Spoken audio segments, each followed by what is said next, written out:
Buffalo soldier, dreadlock rasta. Africans and African Americans need each other, and African Americans must cooperate. You get raw and ready at John Henry Drums. The songs they play, but Director Chris Murphy of the Public Safety, head of Public Safety in the City of Montgomery, is in the studio. Good morning, Director. Good morning, Mark. How you doing? I'm fine, sir. Kevin. Good morning, sir. We appreciate you being here. Absolutely. And I saw the mayor speak on this yesterday. You got me fired up. Okay. Mayor said at his press conference yesterday that there'd only been a couple of reports at this house on Haardt Drive. Same thing you told us on Wednesday. And he kind of compared it to a Super Bowl party, like getting reports about Super Bowl parties. That is just not being candid with these listeners. And let me tell you why. I have information, and you can confirm it, that the Montgomery Police Department has been trying to catch Gary Blackwell in his strip shows and what was going on for some time. That's accurate. Say that again. That's accurate. In Town Lake, the police department had confidential informants trying to actually bust this situation. Would have been dozens of people there. There was some homicide along the way of the business on the southern bypass, in which there's some concern that it was a stripper involved with now the deceased Mr. Blackwell. Now we have Mr. Blackwell being murdered. This is big stuff, and here's what I'm concerned about. Not that you aren't doing your job. No, Kevin, I don't take offense to that. And Kevin Murphy's doing his job. Both of you guys are. But there's a possibility there have been leaks out of the department as the department was going to move and make these raids. Well, that sounds glamorous. I have no evidence of that. Let me tell you what we've done and what we have, and then you can poke holes in it and do whatever you want to do. When I was on the air the other day, I said that there had only been 2 calls to the Haardt Drive, and that's accurate. From what I could get, you called me very quickly, and what I could get at that point. Those are the 911 records I got from the Department of Communications. Now, once I asked for, and Kevin Murphy asked for an internal investigation, they did a great many of those. And you know, there are 2 ways that you can get police action, if you will. One is you call the police, black and white comes, and everything's on the record. There are other... or you can flag one over. Sure, any kind of direct contact there. But then the other way is through our Special Operations Division or the Detective Division, where they get informants, or they get anonymous tips, or they get information. I don't know about all those cases, but that is what is going on. So what I do now know, so what I said and what the mayor said was accurate. There were only 2 official calls to... At Haardt Drive. Haardt Drive. Let me just finish. Haardt Drive.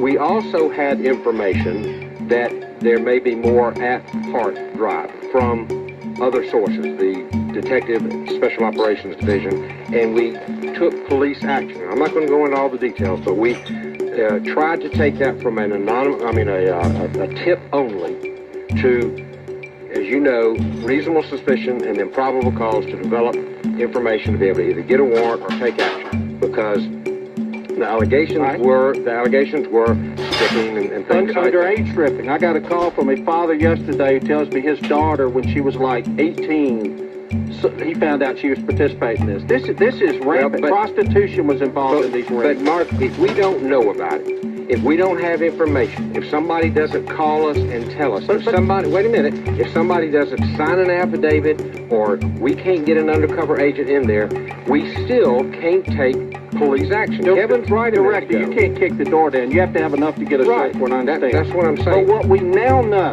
and I think if you, the mayor, or Chief Murphy, anybody just talks about Haardt Drive and 2 calls. I'm not finished yet. Well, let's talk about Town Lake. Well, that's where I was going to go. Let's talk about Igor. Let me even go back further. Let me just say what I want to say, and then, like I say, you can poke holes in it.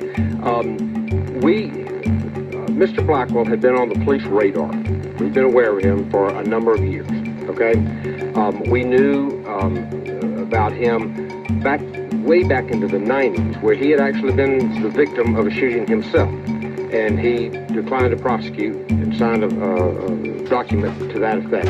So as far back as that, we have been aware of Blackwell. I haven't been aware of him doing what? Or under you were concerned? I'm not going to accuse him of anything, but being involved in activity that would come to the police's attention, either criminal activity, immoral activity, vice activity. We have an anti-obscenity statute in Alabama that covers all that stuff. So we were aware of Mr. Blackwell. All right. When he established Igor's, there was information about that.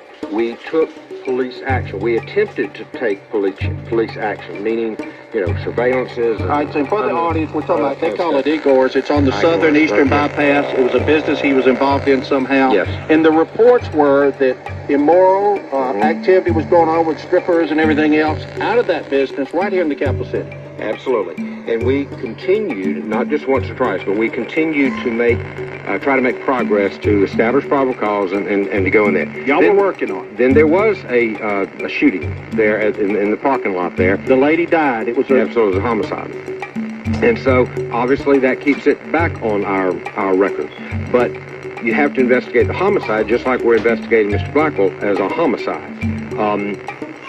When you do that investigation, peripheral things come up. And so that kind of added to this. Were there any arrests made with that lady's murder? To be honest with you, I don't know that answer. And is it an open case? Yeah. I don't know that answer. They made an arrest on it, and the guy they said did it is in jail. Okay. All right. Well, I appreciate that because I didn't know. Now, Town Lakes, where he lived before. And for you guys that don't know where this is, it's in East Montgomery, east of Arrowhead, very over there by the Colonial Bank building that got built at the Middle East exit. In early last year, we became aware. We actually had two incidents where we became aware of information about that residence. And we again began to take police action to develop probable cause and go down that road. In at least two allegations that I'm aware of, there were mention of Montgomery Police possibly being at that residence As participants. Well, I don't know. Not the information I have. Certainly that is Here's suspect. the information I have. The information I have from very reliable sources in the police department is this: that we had reports that some of our folks, being police officers, were going to these events off duty. I don't think they were in uniform. And we were having to start look at that because of the obvious consequences of that. Absolutely. That we had reports that the police were there. And because he was a person of interest in this broader investigation or broader interest, if you will, we again could not substantiate it. We had one pretty specific incident where we knew a time frame, and we did everything we could as far as logs and who was on break, and you never know if an officer's off duty with an off-duty job and route to an off-duty job. Because nobody just walks in and confesses. You're trying to find out who this might be. You're trying to track the area. And I understand it's tough to catch them. And the person that called in and let us know about it, we sent out, we interviewed them, and they didn't have a name. So anyway, but in an abundance of caution, in early last year, Chief Murphy, in a staff meeting, there was no memo, but in a staff folks, meeting. You need to listen to this. Then Chief Kevin Murphy, doing his job appropriately, in a regular staff meeting, mentioned this to his command staff, and he said, I do not want any of our officers, on duty or off duty, to go to this residence unless it's on official business. Naming Blackwell in his conversation with the senior staff. Yes. Keep going, because I think I know what happens after that. Okay. Go ahead. Now, based on that, Precinct Commander writes an email. This would be a captain. Yes.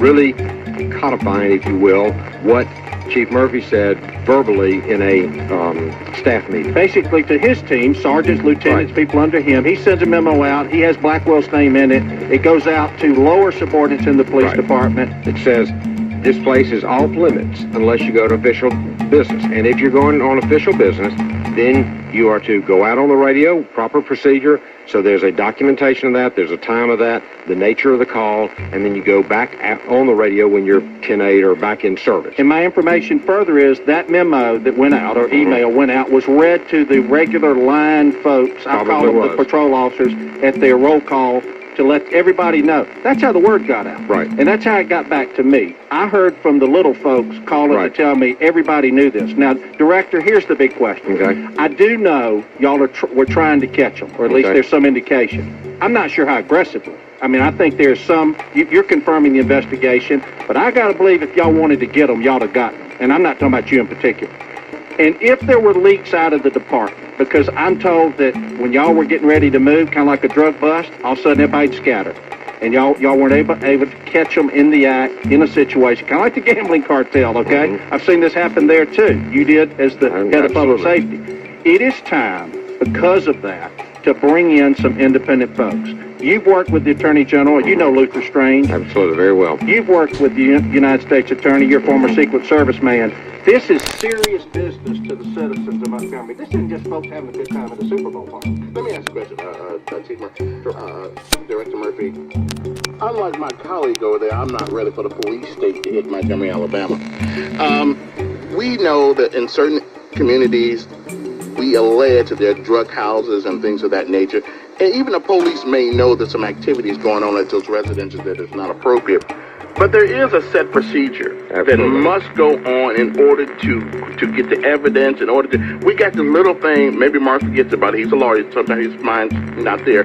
It's called the Constitution of the United States of America. I'm a believer in the Fourth Amendment. Okay. I'm just saying, you know, what we as civilians see, and we ask all these questions, and I'm getting older, I'm learning these things, it's not so clear as what you guys do, because there are procedures you have to take. And is that the case here? I mean, absolutely, and I do agree with that. We have a flawed system, but we have a good, solid system. I've traveled over 20 different countries, and greatest system in the world. You are a judge. You're absolutely right. I would rather err on we missed it than violate rights. Oh, no, I don't want you... But what I'm saying... No, wait a minute. Did we ever make the effort to get a search warrant? We didn't have enough probable cause. You have to have probable... You have to get in front of a judge if it's a misdemeanor, which stripping is. If it's a misdemeanor, you have to get in front of a judge. You have to have either a complainant sign the warrant or the officer has to see it. Now, we continue to do that. We continue to try to establish enough and get it to the level of probable cause. We were never able to do that. Now, I've got a pretty thick document. I read over this all day yesterday, all day. We met with General Sams. The title simply says, and I haven't read it, says confidential. And you're not going to read it. Right, for law enforcement purposes only. So you've got reports. You're looking at all of the work. And there was a lot of different activity in there. I'm satisfied. Why not involve somebody independent? Let me go back to my question. Well, why not, you know I was a prosecutor. Absolutely. You know, and you were the director of public safety. Absolutely. You headed the state troopers. Often you were called in when it was a local law enforcement matter. I'm sure you had to go into many police departments and county sheriff's offices. That's not a reflection on you, absolutely not, or the mayor. I'm not defensive about that, Mark. I time to call them in. Called in the Secret Service when we had an allegation about a ranking officer in this department, and they made a great case. We cooperated with them, and they arrested that ranking officer, and he was prosecuted federally. We have done that with the FBI. We have done that with the Attorney General. We've done that with ABI. Isn't this one of those situations? No, not at this point. I'm open to it completely. But what do I have? I have that there might have been these parties. We got two murders. You folks... Wait. The murders are separate investigations, and they're being thoroughly investigated. As Kevin said, there was an arrest. Confirm this. You now have evidence, based on your murder investigation of Gary Blackwell, that Haardt Drive that night, because y'all have interviewed witnesses, involved all sorts of anti-obscenity, stripping, maybe prostitution, sex acts, everything. But it's still a homicide investigation. No, but you have evidence of what I just described that was going on in Blackwell's operation. Okay, and that's after the fact. But the homicide takes priority, and we're not going to... I hate to even talk this much about it. Ellen Brooks may get on to me about I think this. Ellen Brooks should recuse herself. I'm trying to understand why the district attorney, Ellen Brooks... It's a homicide. Well, but here's what I'm concerned about. This has been going on for years, is what we now know from talk radio. Okay, but... And everybody let it go on? The federal government came in on, say, the gambling trial on alleged corruption, not running a gambling institution. The locals did that investigation. It wasn't alleged corruption. Some people pled guilty, so I'm okay. I'm trying to... The trial's going on. I'm trying to have an abundance of caution here.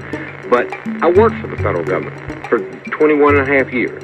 So that you know this, there are procedures. If there is any indication that there is a cover-up, there's anything else, I welcome Luther Strange, Hugh McCall with the Department of Public Safety of ABI, anybody else to come into it. I'm open to that, but I don't see enough evidence, enough allegations. I have confidence in you as the Director of Public Safety Montgomery. Appreciate that. And I have confidence in Police Chief Kevin Murphy that y'all will not cover this up. I promise you that. And if I do, then the mayor needs to fire me. And the mayor, on the other hand,